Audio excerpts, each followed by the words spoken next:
बाहर एक नमूना बैठा है, उसे अंदर भेज दो। नमस्ते बड्डे जी। बिल्लू बिल्लू बिल्लू बिल्लू बिल्लू बाल बाल बाल काटने वाले हेयर कटिंग। सबका सबका सबका पैसा मिलेगा। लाजवाब अदाकारी से लोगों का दिल जीतने वाले भारतीय अदाकार इरफान खान इंतकाल कर गए। अदाकार कैंसर के बायस मुंबई के अस्पताल में जेर इलाज थे। 2018 में इरफान खान कैंसर के मर्ज में मुब्तला हुए। इरफान खान ने अपने फिल्मी करियर में 100 से ज्यादा फिल्मों में काम किया। Dear principal madam, dear student, dear top of नहीं, इनसाइड आई एम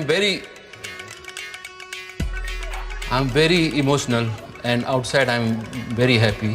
वर्सटाइल अदाकार ने बॉलीवुड के साथ साथ हॉलीवुड फिल्मों में भी अदाकारी के जौहर दिखाए। क्या बात है सर, क्या बात है सर, क्या बात है, ये बात है। अरे सर क्या बात है, पहचानो नहीं, अरे हमारी बच्ची है किसी और की बच्ची है। हिंदी मीडियम, अंग्रेजी मीडियम, ब्लू बार्बर और लाइफ ऑफ पाई उनकी बेहतरीन फिल्मों में शुमार होती हैं। यार ये 5 स्टार होटल है कि स्कूल है? आजकल के स्कूल भी ना किसी 5 स्टार होटल से कम नहीं है। स्विमिंग पूल की स्पेलिंग आती है तुमको? यार जो बता दी तो नहाने देंगे। अच्छा चलो बताओ। हाँ? क्या है? स्विमिंग। हाँ तो ऐसे तो आ गया अपने पहले। आ गया, आगे तो आगे आगे हिसाब लगा लो, उसमें क्या इतनी दिक्कत थोड़ी है। इरफान खान के इंतकाल पर बॉलीवुड और हॉलीवुड अदाकारों का अफसोस का इजहार। इरफान खान की वालदा का इंतकाल भी कुछ दिन पहले हुआ। लॉकडाउन के बायस वीडियो कॉल पर उन्होंने अपनी वालदा की तदफीन में शिरकत की।